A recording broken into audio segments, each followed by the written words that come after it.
And then do you remember the date? Oh, your last dental visit, you got this I think we said 21st. Yeah, so 0 to 6 months ago. Okay. X-rays was February. I think we said 21st. Yeah, it was the 21st. Okay. Hepatitis? Nope. Herpes? No. Kidney disease? Liver disease? Nope. Any nervous problems? In psychiatric care? Yeah, it's not psychiatric care, I think. Psychiatrist, right? It would be psychiatric. Yeah. Are you under care right now? No. Okay. So all. I was good. But you're not under. I'm not. I think I'm good. Okay, Yeah. perfect. And then any medical issues that you have that weren't listed above that you'd like to make known? So I have a history of substance use. Yeah. And then what was it? That's infection. That's the reason that I really don't want to lose not even one tooth. No, yeah, I don't blame you. Just all your teeth. Just the whole, just the stigma that comes along with it. And, I don't use substances today. I haven't for several years now, but it's worth mentioning to any medical professional. No, I appreciate it, yeah. And then, so, yeah, you're not using right now. How long has it been? It's been 2 years. But now I'm dressing your oil health kind of part of it. It's kind of part of my sweet cleanup. Yeah.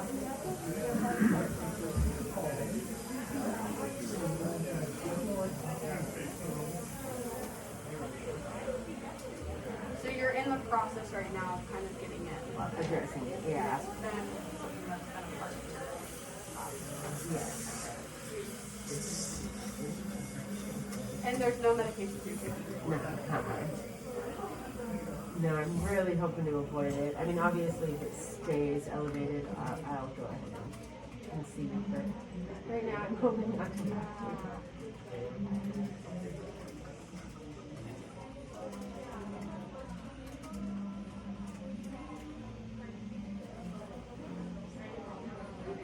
Maybe with diet and exercise.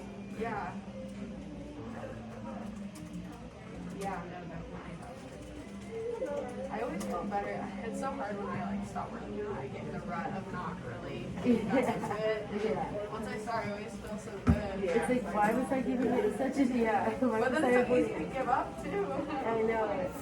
And it's the same with diet, It's like I got to a point where I was not really eating fast food. I was very rarely eating processed food. And I'm telling you, one McDonald's cheeseburger was all over. Yeah, I know. So when it's late at night, you drive by it. I'll just swing it real quick.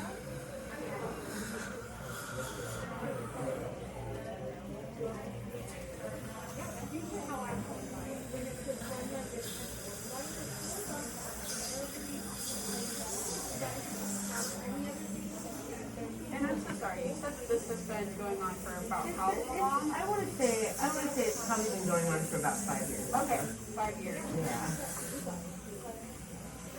Obviously, when I was in active addiction, it was really bad. Okay.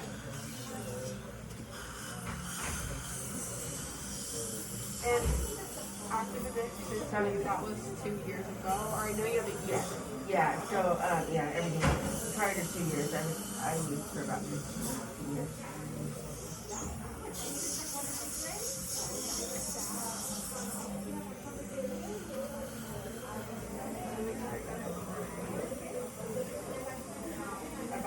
I used for 15 years. Yeah, and then you stopped 2 years. Yeah. Okay, okay.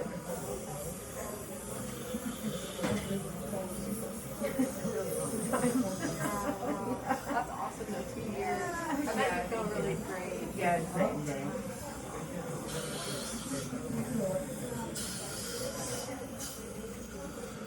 I never really fell into that whole, I never really started hanging out, but but still it is disease, so it doesn't hold it down. So it's still in a fog, No, I'm genuinely happy for you. I mean, I personally know people that are close to me that do. Yeah. Yeah, It's, so- it's not really not affecting anybody in the community. It affects everybody from what I've seen.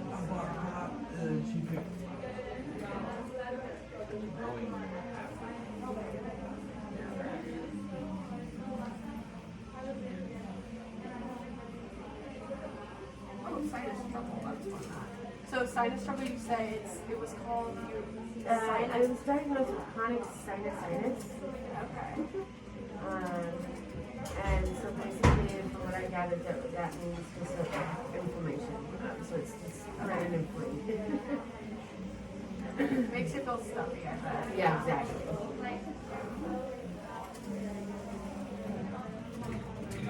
And and there's a constant, like, that's like you're clearing my throat a lot. So there's a constant, like, so that might be something that's Yeah, okay. So that's good to know, so that when you find in your mouth, it's a break Yeah. to like swallow. Exactly.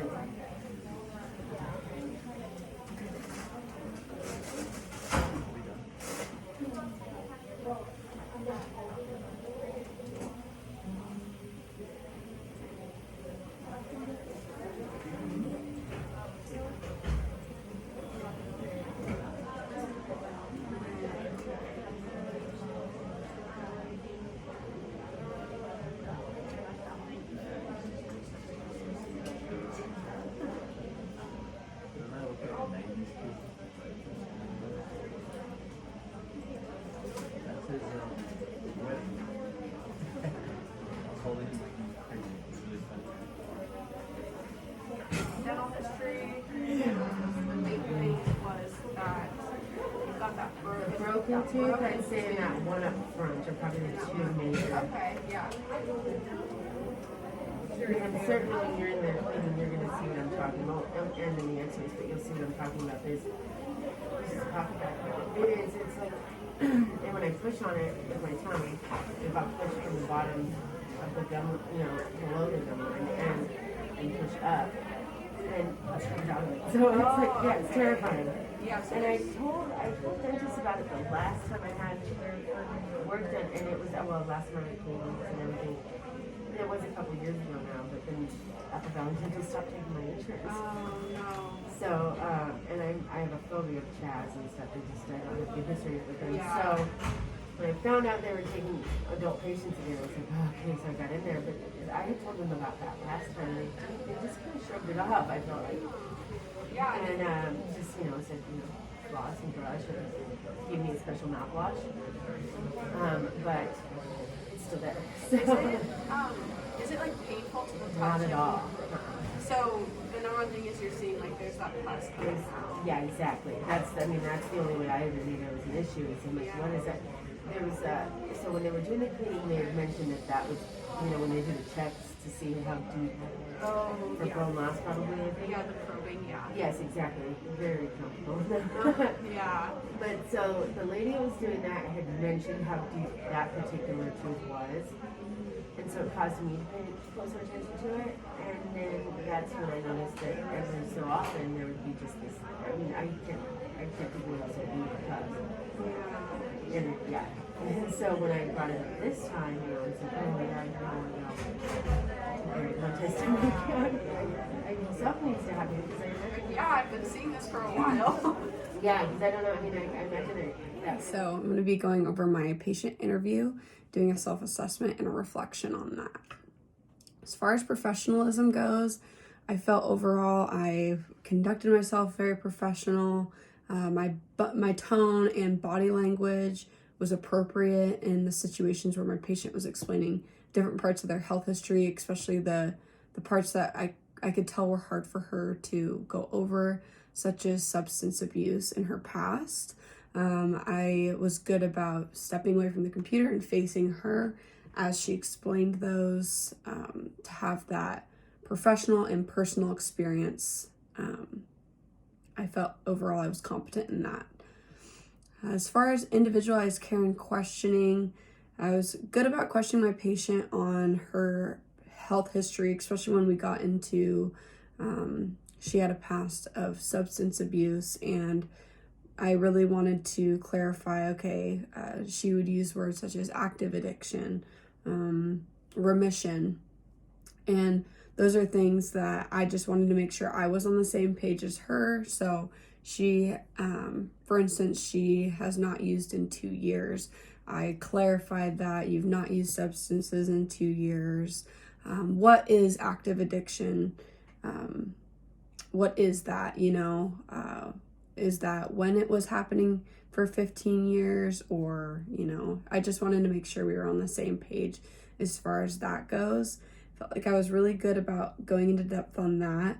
And when it came to her high blood pressure, I felt that I was pretty thorough with kind of asking her how she's managing it. She was on the page of not really wanting to do any medication. She wants to do exercise and make healthy lifestyle choices, and that was her goal, to get her blood pressure down. So I made sure and asked her, okay, so you're not taking any medication and this is your goal with your high blood pressure. Then we were on the same page as far as her high blood pressure and what that looks like for her, how long it's been going on. I felt like I was pretty competent there. On to the next part, mastery of the subject matter, excuse me. So my patient, as I just mentioned, did have high blood pressure.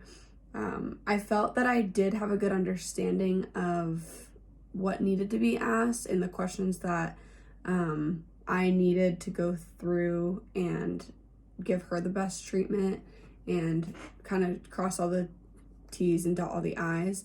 I do feel like going back and watching the video, there was definitely questions that I could have asked more about her high blood pressure, such as like ways that I could reduce her stress. And especially with her passive substance abuse, I feel that it would have been to the better benefit of the patient had I known that she had a history of high blood pressure and still has high blood pressure and history of substance abuse, and then kind of asked her, what are ways that I can reduce your stress during your dental appointment. For our next appointments, would you prefer I schedule you in the morning? Would you prefer I schedule you in the afternoon? Do you want me to try to grab a pillow or a blanket ahead of time? She has sinusitis, and so sometimes she has difficulty swallowing, or she needs to swallow a lot. I could have gone into, do you know if an ultrasonic instrument, does that affect you more? Would you prefer I stick with hand instruments? Questions like that, I do think I could have been more thorough with. I did ask a lot of questions, but going back through and watching my video, I realized, if I would have asked this would have given me better information about future appointments and how I can reduce her stress and make the appointment as beneficial as possible and as stress reducing as possible for the patient. So I feel there I did put myself at novice, just because I could have been a little more thorough. Overall, my reflection of my interview, I feel like I've gone through areas of improvement, areas I did well. For future, I think my goal is to just really be thorough about all the questions. In situations where my patients fill out their forms ahead of time, I can look through those and kind of plan on what to ask. I think in the moment when I'm going through all those forms with my patient, it's on the spot, it's easy to overlook things, so I want to just get good at that and prepping myself ahead of time. What questions would I ask if they have high blood pressure? What questions would I ask if they had a history of substance abuse, or do they have diabetes? I think that's something that I definitely want to improve on. Another thing is I did feel like I was really good about turning and facing my patient at times when they were explaining significant parts of their health history. I do think I can always improve on that. It's so easy when you're on the computer to just keep typing. You're getting all the information in, and I want to be so thorough about getting it all into her chart, everything that I need. I think it's always a good reminder to just, as the patient's talking about it, turn away. There'll always be time to type it in. So I did do good on that. I just think there's always room for improvement on that as well. I do feel that I was good about having a personal connection with my patient, and I want to continue doing that in the future. I felt that she felt really comfortable with me sharing parts of her history that I could tell were hard for her to share to someone she had not known prior. And then going forward, I'm always going to consider patient comfort, as I mentioned before, always asking ways that I can help reduce their stress and making their appointment as comfortable as possible. So all of those things going forward will help improve me as improve my skills as a clinician and improve my overall patient care. And yeah, thank you.